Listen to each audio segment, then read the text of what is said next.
Welcome back to another episode. This is The Real Talk with Adore and Daisy. I'm Adore. I'm Daisy. How y'all feeling today? We've been getting more feedback in the comments about how y'all feeling. I love that. I love that for us and y'all. If y'all want to talk about anything, put it in the comments, send it to DM. I'm not a therapist, but I get it. Yeah, you do. I definitely think you should do. So how you feeling today, Adore?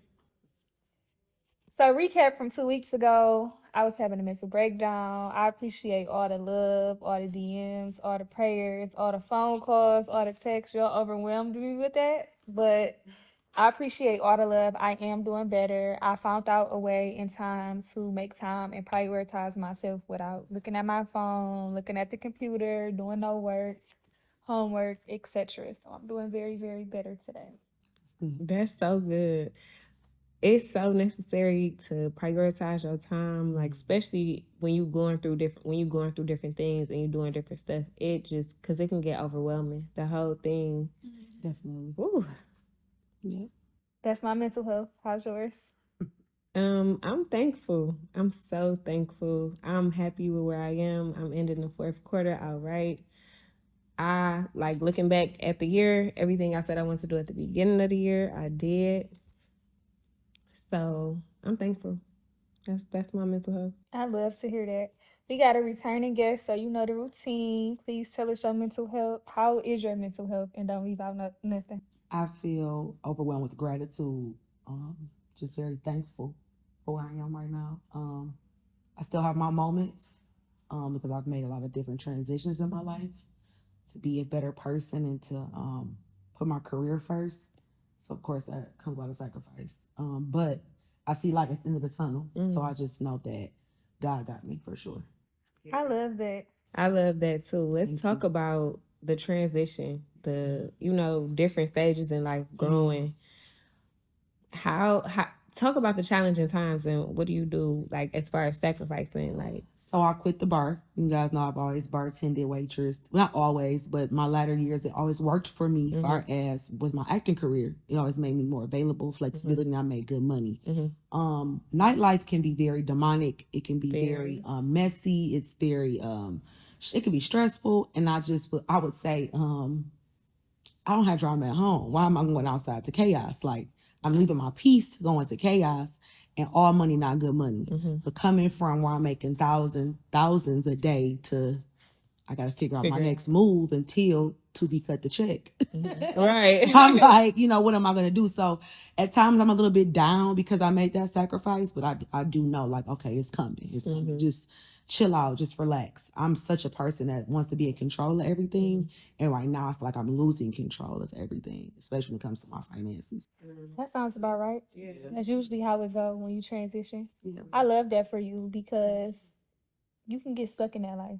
Oh, for sure. And I know that I don't have to be there. Like, I have a great support system, and I also have a lot of gifts and talents that God has, given me. So just using that, although it's taken a long time, but using it for the greater good of not just myself, but I think my community as well, I know that it's going to be great.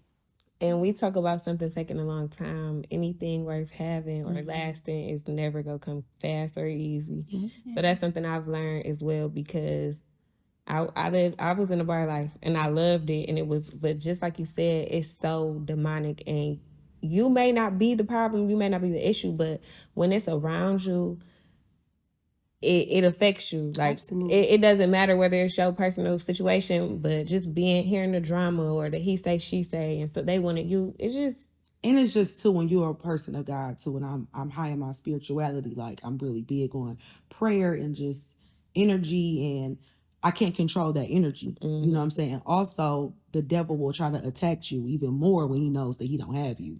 So the drama and the bullshit come out of nowhere and they be like, whoa, what are you even talking about? Like people make up full ass stories. You'd be like, I was there. Like, that's not what are you talking about? I don't even want to have to deal with people that I don't want to be in their space. Like I don't want you in mine on a regular basis. I wouldn't even deal with you. So I'm cool on that. And it's just not fun no more either. Like the bar used to be fun. It used to be fun. It's not. I'm cool. I need to own the bar now. Hello. Yeah. Hello. Yeah. Go ahead, sorry.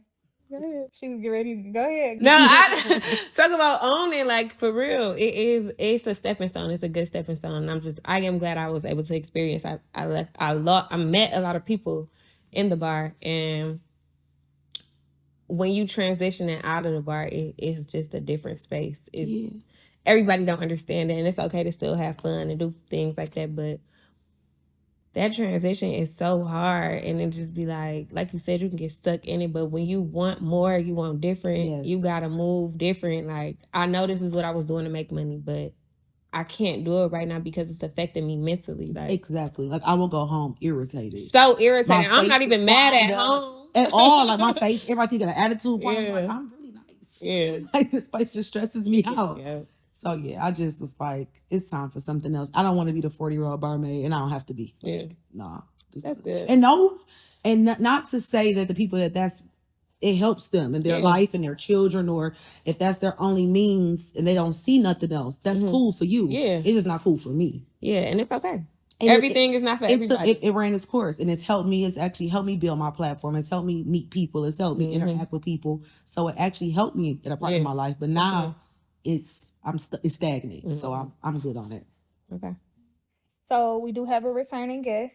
For the people who don't know who you are, tell them who you are and what you got going on. I am Elle Breaunna, and I am a lot of things. I am a writer, a new director, producer, actress, poet, activist, Black woman of God, Amen. And a Taurus. Okay, don't leave the Taurus out. She's a bull. I am a bull. That says a lot. Yeah.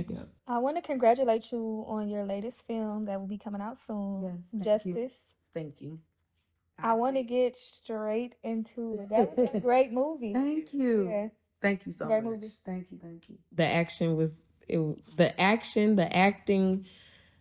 It was so relatable, and it just was.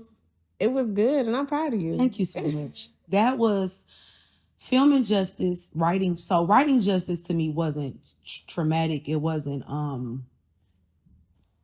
It didn't really do anything for me in a part of, like, emotionally. It was actually acting out those parts that the trauma that I thought that I had unpacked and got rid of. I realized that I just unpacked and put in another box. That I had never really got through it. And you don't ever really realize that you don't get through things until you're triggered. And having to, as you guys saw, we don't want to, give out the details, but it felt very real for me. So right now, I am 12-year-old Lexus, not even Elle. Like, right now, I'm battling a lot of things that 12-year-old Lexus dealt with. So this movie has definitely, coming up on my dad's 20-year anniversary of his death, too. This movie has definitely brought me back and forward at the same time. Yeah. I see that you called it your passion project. I was going to touch on, you already said it. I was going to say, what was the difference between writing the movie than acting it out? And I felt like acting it out, it made you remember who you were back then. Oh, for sure. It made me really, it was a day on set. We were at day 8. The next day we were off for the holiday. And I cried the entire next day because it just took so much out of me. But that's how you know when you hear actors say it's a part of you in every role that you play. Like, for real, like, a part of me was Naomi, is Naomi.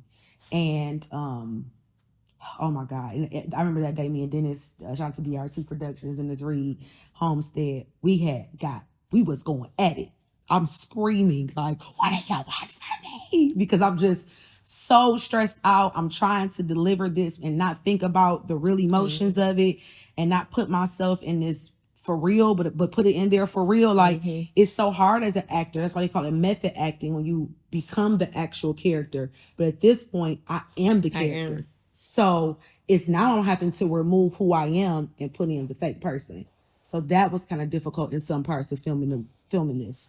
But I think that you guys could see the realness as well. Like, those tears were like real tears, real moment in time.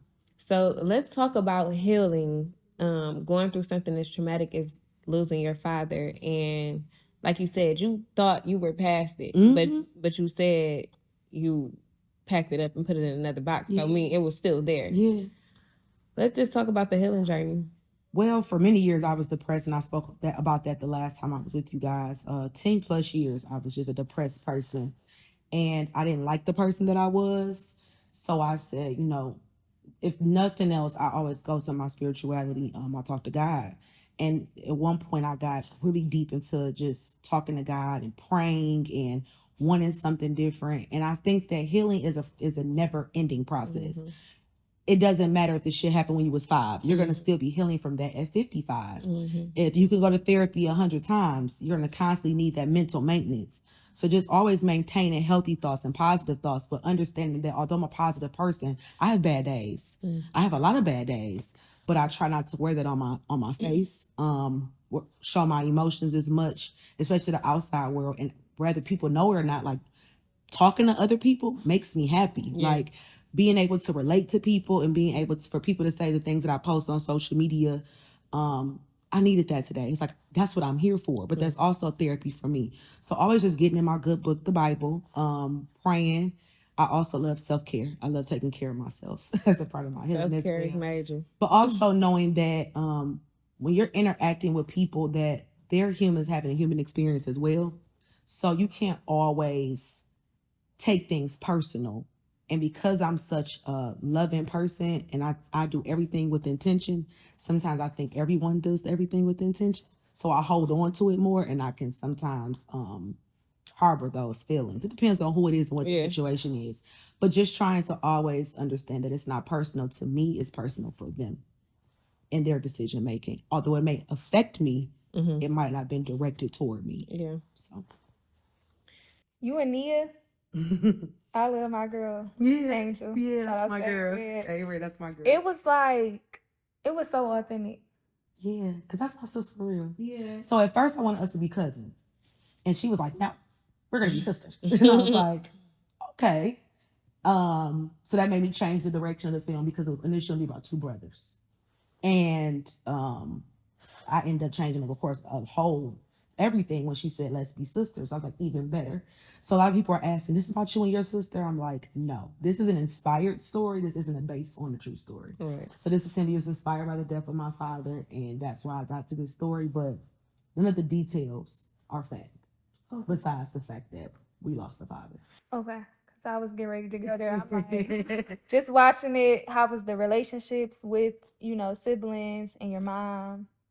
Like, how did it affect everything? So I'm cool with the gossip.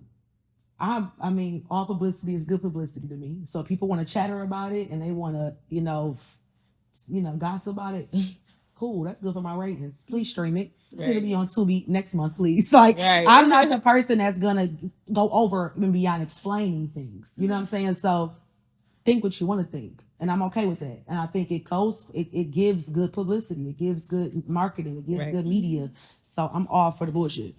Yeah, it was. I think that's what kept it more interesting. You made it like a relatable thing, but you also like offed it in your own way. Yeah. So yeah, for sure. It talked about like relationships with parents. I feel like although it might not be you, it could have been someone out there that lost their father, and it made their mother's, the standing parent relationship, rocky. And me and my mother have battled that, not to that extent, but we have battled that where she feels guilty that she chose him as our father and we don't have a dad, or that she suffered from depression and she went to want to go out and drink because she was still relatively young, and a lot of different things happen, during those times. And like I tell her now is that I forgive you, because I understand. I couldn't imagine, she was my age, if I have 2 kids looking at me saying, hey, where's my dad? And you're also suffering a great loss as well. How do you move forward with that? So now, at a time when I was angry at her or I resented her, I respect her in a different way, and I understand things as well. And I'm just thankful that she had a support system like my grandparents and my godparents, my aunt, my uncles, that were able to pick up where sometimes she didn't have the ability to be there. And I think that we have to understand that our parents are humans. Like, they're not just our parents. That they're having their own life experiences. She's battling things, relationships, kids. She saw him dead at the hospital, shot 10 times. That's a forever memory she will always have. So I needed her to be my mother. She had to try to get herself together. Yeah. And that's why it's important too not to have kids young. in my opinion. But I understand. Because having kids young, that can happen whenever, honestly. Mm-hmm. But being a mom is just certain things you cannot explain or you can't even process to. But at the end of the day, you still have to be a mom, whether you process it or anything. You know what I'm saying? Like, you're expected to, dust your knees off and keep it moving. And keep it like moving. You're not so supposed hard. to feel. It's That's what so I'm saying. hard. Your parent is still a human being, Mm-hmm. and we don't want to hear that. So at times where I didn't want to hear that, now at 32 years old, I understand. Mm-hmm. So, yeah. So it takes a minute to understand. That's a healing. We're healing still to this day from traumas, and I know she's still. I think my mother. I don't want to say she misses him, but I think that she thinks of him often. Mm-hmm. She does. Yeah. Were they together? No, but they had been together for 12 years before they broke up. And they had a lot of trauma. My dad was a whore. And he put her through a lot. And the person she is today, I think, is even based on that relationship. Like her tough exterior, her how she deals with even her husband. He's a great man, a very supportive man, but she still has a tough shield because she knows how it feels to be hurt. So before you can hurt me, I'm going to guard that. And she always says, well, life has hardened me. And I'm like, well, you're my mom. I need you to be soft sometimes. And I understand that my daddy put her through a lot. My daddy did the same things to my mama. He's still living now. But and that's and tell your daddy that the sins of a father is the plague of his daughters. I don't even talk to him. She like, I'm gonna deal with him. But I see, like, I don't really touch on it too much. But like, as I'm healing and I'm starting to realize, like, your parents' stance, like, when you have a kid young, you growing with your kid. Absolutely. So you still trying to find yourself, trying to figure out what you want to do in life. It's a lot while you're still trying to parent. So I've learned in therapy that you can't blame your parents for who they once were, because if you got a younger parent and you're growing with them, you can't expect them to be perfect. That's no one's ever going to be perfect, but you know what I'm saying? Like, I guess we want them to be more seasoned. So like looking back, my daddy didn't know no better because one, he didn't come from a family of love. And that makes a lot of difference. Yeah. No, my dad was the same way. My mother would say, well, he didn't love me. I said, no, he loves you to the capacity that he was taught. That makes a difference because his mother didn't necessarily see that. And it's hard for a man to emulate something that he's never seen. If I never seen someone love my mother, how can I display that to somebody else? I can only give you what I have. So that's why it's important too to do your research before you start dating and before. I mean, we're the millennial culture. We're figuring it all out. You know what I'm saying? So it's much easier. I don't say it's easier for us, but we're more self-aware as to the steps we need to take. You know what I'm saying? The philosophy of it, the psychology of it all. Like we're more hands-on with that. We're also more hands-on with our psychological self. So for our parents just brush everything under the rug, they say, y'all so emotional. It's like, no, y'all are emotional because you're not dealing with your emotion. So yeah. Who dealing with your emotions, baby? I think she don't say it, but my mom, she don't really take time to date. She might meet somebody by default, and then one wrong thing, she be like, I'm straight. But she always be telling me, well, like, Autumn, everyone's not perfect, and you should give people a chance, but it's just like, practice what you preach. But what happens to Mr. Sam? Like, you wouldn't talk to Mr. Sam no more. But it's just like, I think that's super deep, and that is one conversation I would love to have with my dad in the near future. Like, do you even know you ruined her life? Like, I don't feel like she's going to say that, but I feel like he ruined her life. Yeah, because she hurt. Yeah. It's hard to get through that hurt. Yeah. And my mom, I don't think after they got a divorce, she went to therapy or anything. I just feel like she just dealt with it. We never even talked about that. My mother refuses. She'll tell me I need to go. But what's so crazy is, our parents are, I don't know why they're against it. Because they don't want to get talked about and told about their shit. Who want to get told you was wrong in this moment? I need you to tell me, little white lady who don't know me, that I'm wrong. You know what I'm saying? Like good black parents. They do. They do.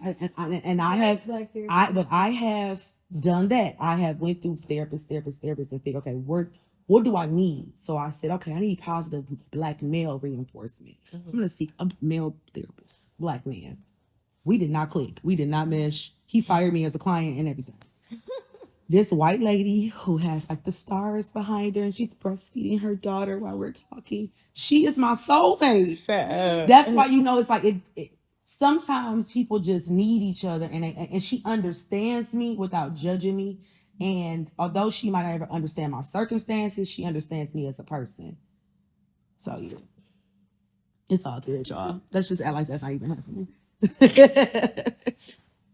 Yeah, I kept going. I feel like that's a generational curse to go to therapy. I don't think nobody in my family has ever went to therapy. They probably look at me like I'm crazy because I go to therapy, but I think that it wouldn't be a field if it wasn't needed.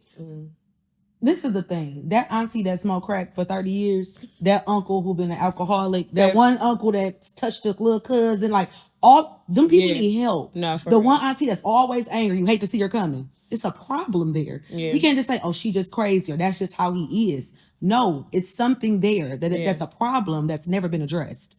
And now this child that was trouble is an adult that is trouble, and nobody has ever took the time to correct it. We just always said that's just who they are. They don't have to be like that. They don't. I don't like those answers when somebody be like, well, that's just how Daisy is. No. And then also understand that I don't have to deal with that, family or not. If you don't serve me any purpose, any peace in my life, I don't have to deal with that. I don't care who you are. If I don't like how you treat me, I don't like how you make me feel, if my energy doesn't align with yours, I don't have to deal with you. And see, what my family have a trouble with me is that I need boundaries sometimes. Like sometimes I just need you not to ask me a bunch of personal questions. I also sometimes don't want to talk on the phone. I'm not in a bad mood. I'm not depressed. I just want to watch Netflix. Yeah. I just want to sit and do nothing. I don't want to hear a bunch of shit all the time. And it's not that I don't love y'all. I don't want to talk to y'all. It's personal to me. It's not personal to you. I just need my time. And Black people are so intrusive and they feel so entitled to you as a person. Like, I'm not your possession. Yeah. You don't possess me. So give me my space and I'll call you when I'm ready. And if you don't feel like talking, cool. Like, I get it. Yeah. I do think that's crazy. I like how you put that though. Yeah. But back to justice, I did see you had a quote. We want freedom. Wait, you spoke about getting justice. We want freedom. We want justice by any means necessary. That's quote by Malcolm X. I noticed throughout the movie, not only were you shedding light on your fathers and like situations of that nature, you talked about, I heard community a lot. So what do you think, how do you think justice will make an impact on the community? I wanted to elaborate more in justice, rather you guys, just to shit out of it. Like I really wanted to talk more about daddy-daughter issues. I wanted to touch more on that with Nia. I wanted to touch more on that, and particularly I also wanted to touch more on just gun violence within the city, but I only could go so, I only could have so much fatigue. I'm not there yet where I can do those 3-hour films. You know what I'm saying? It's coming. It's coming. But I want to have those difficult conversations, and I want to write those scripts that are uncomfortable for us, but relatable for you to think, so you can know that you're not alone. You're not alone. A lot of people think that it's just me. Woe is me. Like, no, other people have experienced those things. As far as the community, I want people to understand that before you take a life, you're affecting everyone involved. You know what I'm saying? Like, and I know that, don't know the circumstances, don't know many people's circumstances, but does it have to get to that point? You know what I'm saying? Also just jealousy and envy. You know, a lot of times that happens within families, within friendships, because what's for me is for me and what's for you is for you. And just because I'm at a point in my life doesn't mean I'm taking away from you either. Right. I think that's important for Black people to know too, because whether we know it or not, that Willie Lynch syndrome is for real.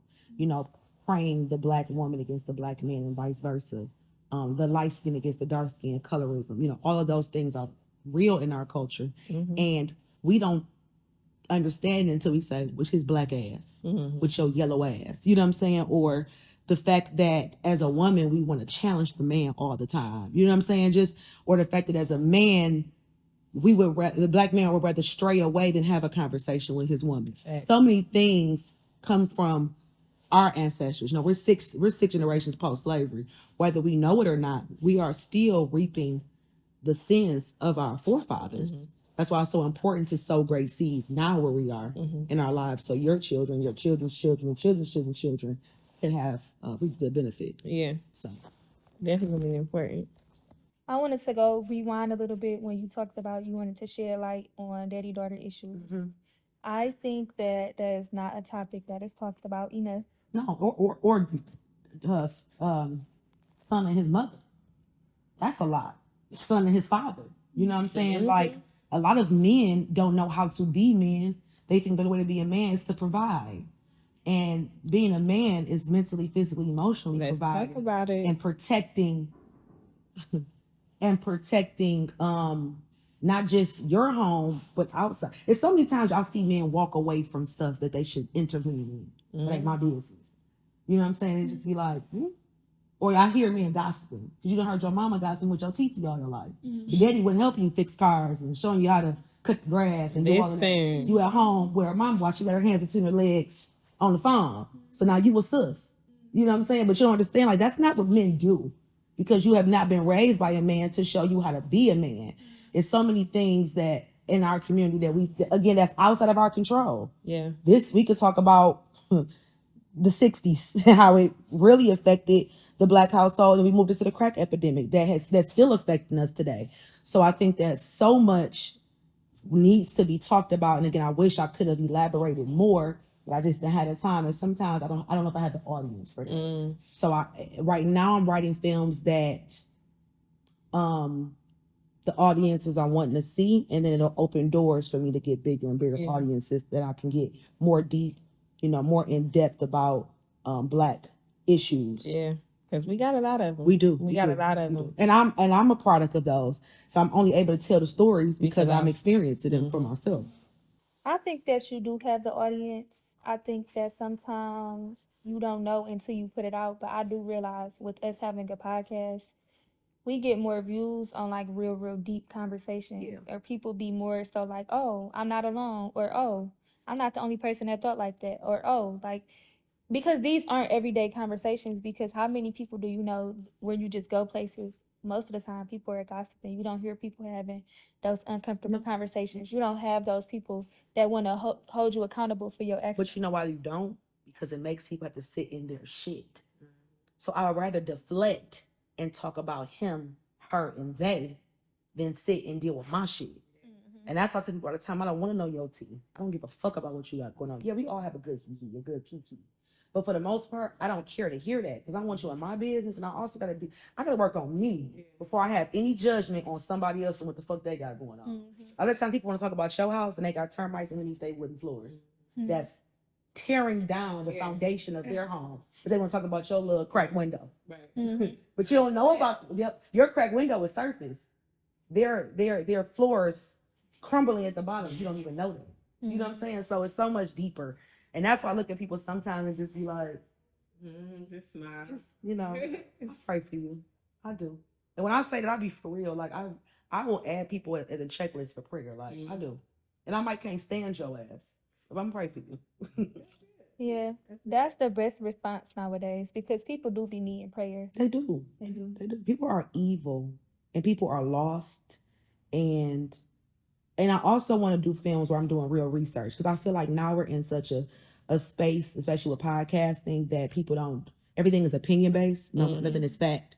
So every statement that you say is supposed to be fact. And now people are arguing about what your opinion is. When it shouldn't be an argument about what my opinion is. Yeah, this is how I feel. Exactly. What's the fact in this too? Exactly. So I feel like I want to try to stray away from that and do things that we know is for real. Yeah, but everybody's reality is different. It is. So. That's very true. That's very true. But somebody can if I can affect 1 out of 10, I won. Yeah. That's good. For sure. They do always say a lot of podcasts be so opinionated. I mean, I guess. I don't know. Yeah. It depends. Sometimes I look on social media and be like, who gave this person a mouth to speak? Like, and you have a platform to spew out this ignorant shit? Like, you're an idiot. Is it so much? People are stupid. But that's another story for a different day. No, they are, but it's not. Sometimes they're stupid because they don't want to do the work. They want to stay where they are. You know what I'm saying? It's hard to heal. It's hard to accept everything that you went through. It's hard to observe like what you really need to change about yourself so you're not stupid no more. Because we love being sometimes clouded, we love being clouded. We love living in dysfunction. Like that's really stupid. In delusion. And that too, chaos. But we love it like because that's just what we're used to. Sometimes we're not ready to change. That's like I'm gonna tell you, just being like in a relationship too. I'm so used to being treated bad that being treated good, I didn't know how to feel. So I was self-sabotaging for a minute. Like just mad for no reason. Like, what are you mad for? I don't know. You fucking ate all the, I don't know. You know what I'm saying? Like nothing is like, girl, I love you. Fucking relax. But you could push a person away because you don't know how to receive real love because although I know I deserve it, why you love me so much? Because what's the trick here? What you doing for real? They'd be like, it's nothing. But it's just going back to functioning in dysfunction, functioning in chaos. Because I know how to deal with a nigga who ain't shit. I don't know how to deal with a nigga that is the shit. Yeah. What the fuck do I? How? Why do I operate in this? So that's something that I'm working on myself. Like coming from a father who was a serial cheater, you know what I'm saying, who was a player that wanted to run the streets, and realizing like, your papa is a real man. Like my papa, they didn't stop making good men when they made your papa. Right. So, you know. Me and you are so relatable because I always be talking about my papa. I love my papa. He was the best man in the world. Yes, that's the difference. My dad was a serial cheater. He is a womanizer. Yeah. He cannot function without dysfunction. Yeah. I don't know what it is about him. I'm gonna continue to pray for him. Yeah. Every time my mama acted a fool, he be like laughing. He go buy a new purse or something like that. Like that turned him on. Yeah. She busts my windows. I love her.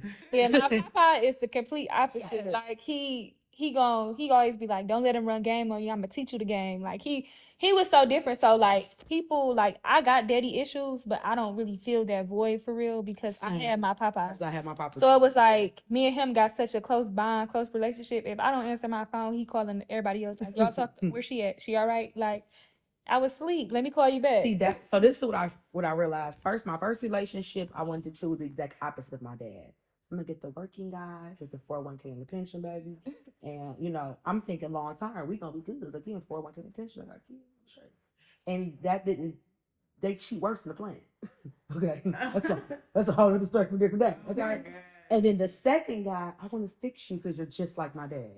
It's no fixing that. You just was a piece of shit from the word go, and I knew that, so I couldn't be disappointed in anyone but myself because I chose you. Now, this guy, I feel like, is a reincarnation of my grandfather in every sense of the word. My grandmother even be like, you show your daddy your daddy? Like, that's how much she not only kind of favors him physically, but acts like him. So I'm like, damn, I did pray for this, and maybe my papa really sent me somebody that's soft and that, not soft, but like gentle with me and patient with me. All those things are important, especially coming from where we come from, where I'm having high anxiety sometimes, and I have really bad trust issues sometimes. And the person's just like, we can work on it. Cool. What? At what point did you check yourself? Now. Say yesterday. Yesterday? No, for real. I'm checking myself, actually. Every day I'm checking myself. Because it could be times where I'm cool, and then something could trigger me, and it'd be like, oh, this bitch is Chucky for real. Like I'm trying to tell you.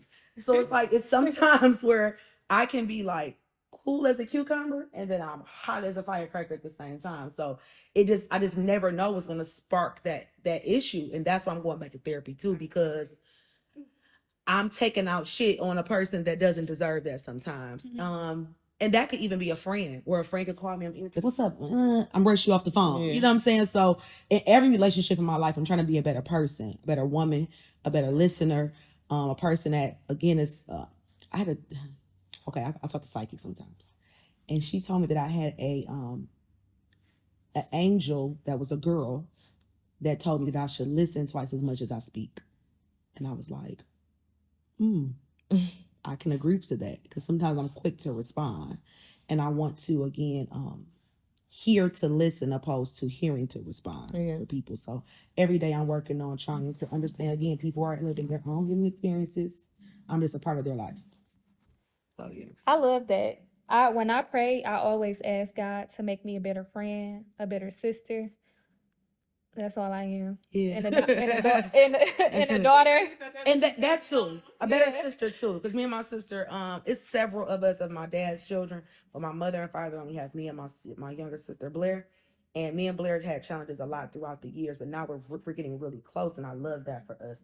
And I especially love that for her, because we all need a big sister. You know what I'm saying? We all need that big homie that. And I don't judge her. I listen to her, and I know that I have to. Everyone you have to deal with differently. So how I can speak to you, I can't speak to her. So I have to get through to her differently. And I tell my mom all the time, like, you can't talk at Blair. You have to talk to Blair. Because you And talk with at her, she's blocking your ass. Cold. She's a Leo. Cutting you the fuck off.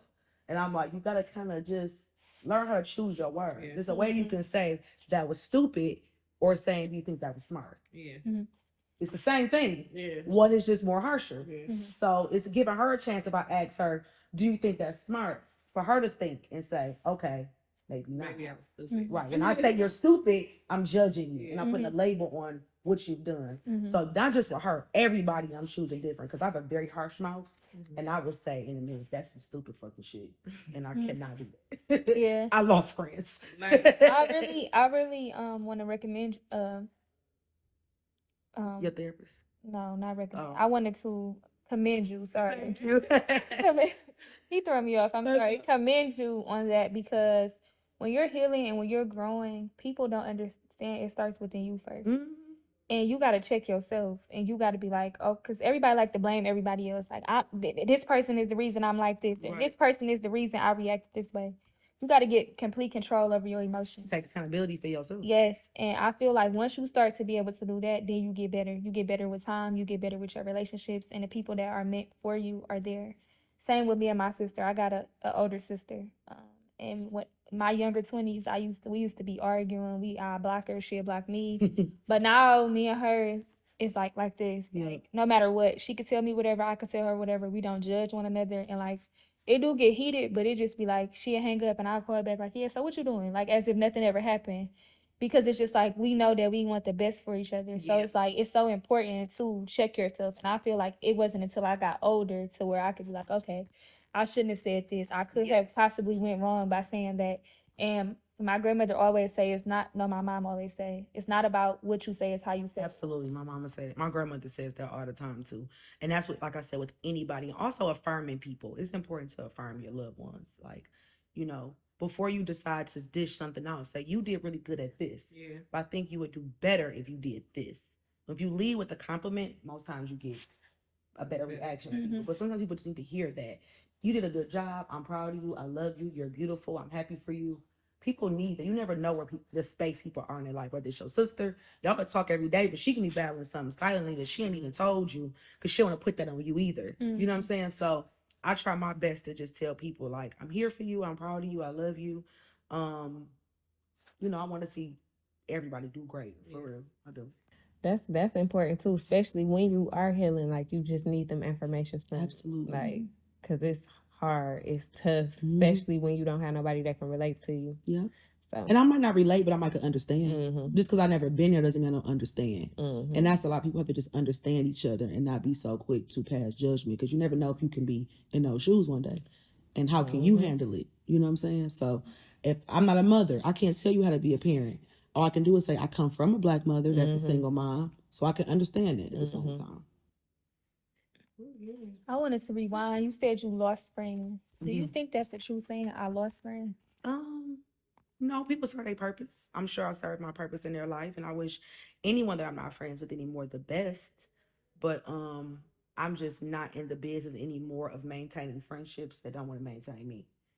Like, I'm always the person that because I take loving people so hard, because I've lost people so much in my life. So I'm always quick to like pick up the phone or text or call or whatever.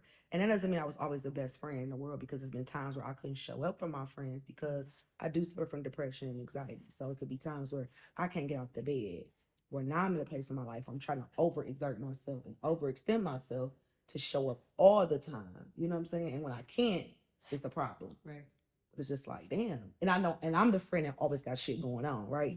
So you always show up for me. And then one time I might can't show up for you. It's like, I'm always showing up for you. But it's like, my schedule differs from yours. You know what I'm saying? But it should never be tit for tat. Reciprocating things is important. But sometimes I just can't show up.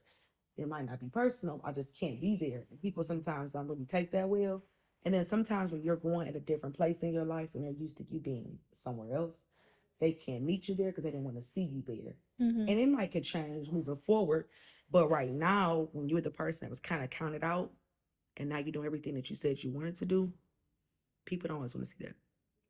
I 100% agree. I I brought that up because I was watching an interview that stuck out to me, and it said, you know, don't say I lost friends because you don't lose people that's supposed to still be here. That's very true. I agree. I miss some people, and some people I don't even think about. but I know that I didn't do anything wrong, and I'm not reaching out. I'm done doing that. Yeah. I'm done. So we should have been. Even with healing. Yeah, I don't give a fuck. I heal with me. I ain't gotta heal with you. I fucking got about it. She's so quick. No, about your healing. No. I'm healing with me, and I prayed about it. And if it's called on my heart to give you a call, I will. But if it's not, we should have. You know, we in gentrified Detroit where these white folks crazy. No, he's ready to start up again. That's why he like, all right. Girl, fuck up. So back to Justice. When is the release date? Tubi does not tell you to the week of. Really? You guys ever realize? Not the first person that said No, so I'm anxiety. I had a headache for 15 days before we even had the premiere. I couldn't even lift my health pillow. Like, I'm going through anxiety I haven't experienced in 20 years. Getting ready for this project, but December before Christmas. I would be so happy if it actually dropped on his death date, which is December 7th, which is the day I'm dropping my soundtrack. Okay. Let's talk about the soundtrack. I was gonna say we made you choose the people that you chose to be on the soundtrack. My relationships with them, for one. I knew that also they would be able to tell a story about Detroit culture and the street life that nobody else could.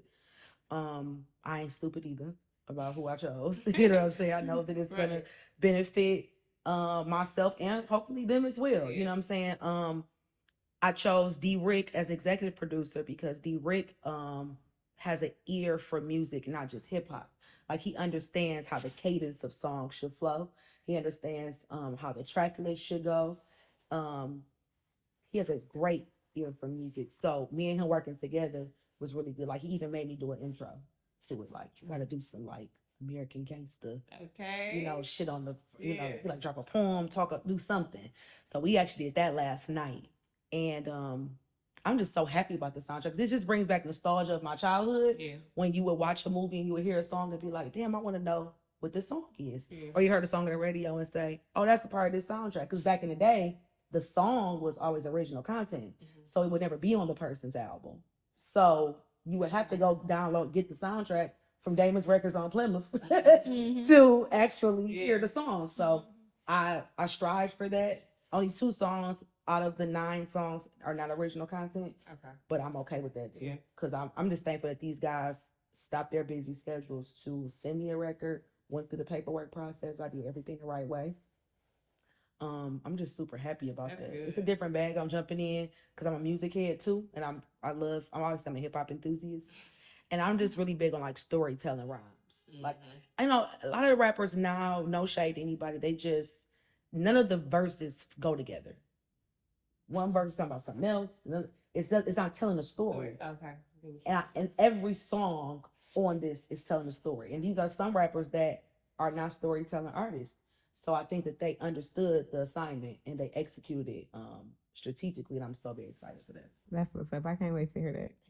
Are you having a soundtrack listening party? I was thinking about it. I actually have a whole fucking invite that I just didn't do because I want this fucking release date to come. And then I'll do it. Like, I'll feel better once I have my release date. I don't want to keep having these things where my release date isn't here yet. Yeah. It's coming. As long as it's coming out before Christmas. That's all I care about. Speaking of relationships, you do have a very good relationship with somebody. I'm going to talk to you about that off camera, but do not let me forget. Okay. Y'all know she about to call somebody out. Y'all know she about to get on your head. Okay. I'm really good with that. Offline. I'm good with that. I have a lot of good relationships with a lot of people. Right?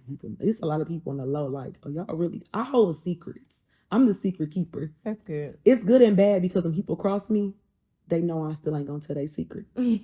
Like, for real. I done had people who were like, bitch, I know the real. Yeah. And you cross me, but they know I'm never gonna say it because I don't give a damn enough. You know, like, my integrity means more. Like, me being loyal means more. You know what I'm saying? So, yeah. That's a good thing. Since you started this new chapter, you know, you took a sacrifice to get further into a specific career. What can we expect from you next after Justice? more producing, more directing, more writing. I'm writing my second script now, which I'm tentatively to film in the spring. That one's gonna be, I think, better than Justice. Really? Yep. The storyline is good as fuck, honestly. But I mean, you're only gonna get better. Thank you. I got like 4 in the vault for real. I'm just waiting to just get them rolling. I got like literally 4 in the vault. I got a comedy. I got a love story. I got this next action movie. I got some shit. I'm ready to. And then of course the book, Not So Deaf Poet, which is my poetic memoir.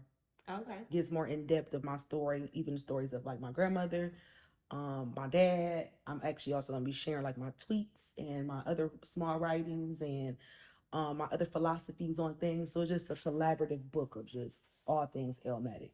And I think there'll be more volumes to this, so I'll have more things to talk about moving forward. That's good. You got a lot going on. Thank you. That's good. I'm excited. I'm happy for y'all. Thank I've you. elevated. Y'all is good. Y'all is good. I'm glad to be here. It's fun. It is. It is. It's purposeful, right? It's very purposeful, and it's like now where we are now, it's like everything is more intentional. We both have to have a reason to talk to you. You know, you got to have some substance. You have to have something to talk about. And our audience, like when we get real personal or personable with people, they just love it because a lot of the conversations that we have, it's not an everyday conversation. Absolutely. So once people hear that, you know, we are regular people and we go through stuff too, they can relate and they. Oh my goodness! When I tell people like about my weight struggles or like I've went through low self-esteem periods of my life, people are like, "You're so confident and you're so this," and I'm like, "Yeah," because I had to feel like shit. I had to feel like shit to get there, and then also like if I don't love me, who is? And I also feel like nobody's perfect. That girl on Instagram got 1 million followers. She ain't got a stretch mark, a bruise, and she's a bimbo. Like. In 50 years, what is that gonna do? Like, what are you gonna remember her as remember her ass besides being a piece of ass? I can't compare to that or compete with that because I know what I got here. I know what I got here. So I had to understand that pretty is only gonna last you so much. It helps me get in rooms, but my mind helps me stay in rooms. I think Milan Hernandez said that, and I was like, that's deep. I like that. You know, I don't know her at all, but she tweeted that like, you know, my face can get me in the room, but my mind like helps me stay in the room. So yeah, my grind get me in the room. I like that one too. Yeah, for sure. Also dropping a documentary too, YouTube TV. Okay. Yeah, just daddy daughter, but it's different people that know me around within my life that's gonna be speaking. That's kind of like my like behind the music, eat you Hollywood story. Yeah, I kind of wanted to do a bunch of different stuff. Because for one, people like to be in your business, back to being relatable, right? So if I kind of allow you in this space of getting to know me, it's going to make you more inclined to watch the movie and also more inclined to download the soundtrack. Yeah. It gets you more interested. When you think about Hollywood, it's oftentimes you see the documentary that goes with the movie. And so I'm kind of trying to just channel what I really know about film and the industry itself. And I'm not just doing this because it's just something to do. Like, this is really my real life. Yeah. Always really has been. I'm just finally got in a position with a great team of people behind me that can put me there. That's the best. I love that for you. Thank you. It is. People that genuinely want to see you win. Yeah. My boyfriend definitely took a step out on faith and was like, I got you. But some shit that he knew nothing about, like, at all. And I'm very, very thankful for that. That's lovely. I love that for you. Thank you. You posted this quote, which I reposted it. I know you're afraid of what comes next, but I want you to know that the entire universe is working behind the scenes to surprise you in the most beautiful and unexpected ways. Life is forever biased on the side of healing, on the side of overcoming, on the side of success. Could you elaborate that? That was for me. Oftentimes I post things that are not for me, or sometimes things that are for me. But that was for me because I so want to take control. I'm so trying to, in a rush. And I have a friend of mine, her mother, Mama Mayawa. She's, I don't know if you guys came to my 30th birthday. She was the African minister that did the ritual. But she told me to never say, I can't wait. Say, I look forward to. Because you never want to fumble that holy bag. You never want God to bless you with something you aren't prepared for that blessing either. So in order for me to be prepared for it, I have to heal through things. And I also have to know when it's my time. So I can get $1 million today and not do the right thing with it. Other things I might want is I just don't need it in this moment. So it's just allowing God to actually do his works and not be in such a rush and such a hurry, and also know that every day is a battle. It doesn't matter. I don't care how happy you are. Something's gonna happen in your lifetime that's gonna put you back. It depends if you're gonna walk 10 steps forward after that point. So that's what that was for me. That was for me because I'm not like a person that like to take control over like my own life all the time, but sometimes I do be like that. But I'm in a space where I'm just surrendering my life, my heart, just like my next move. I'm giving it to you. Yeah. I'm giving it to you. Allowing God to use you. So I'm in that space. So it's hard because it's like I got one foot in sometimes, one foot out. Absolutely. Sometimes I have both feet in. It just depends on the day. Absolutely. But I'm just praying every day and trying to make the best of my journey. The progress is a process. The progress is a process. So although I may progress, I also might regress and digress. But as long as I find a way to, again, get forward, keep going. But it's, again, also knowing, not being hard on ourselves when we do regress or digress. Because it's hard to be like, damn, I can't believe I got back to this point. Because I've been there too. And also just knowing, like, but you know how to get out of it, right? So get out of it again. Don't let it consume you. And having that one foot in, one foot out. I mean, I'm very spiritual, but I enjoy sinning. I'm woman enough to say that. Like, sin is fun. It's toxic. It's chaotic. It's dysfunctional. Back to that point, right? Yeah. And I know that I can't play with God like that. So certain things happen in my life because you know where you're supposed to be and you know what you're supposed to be doing.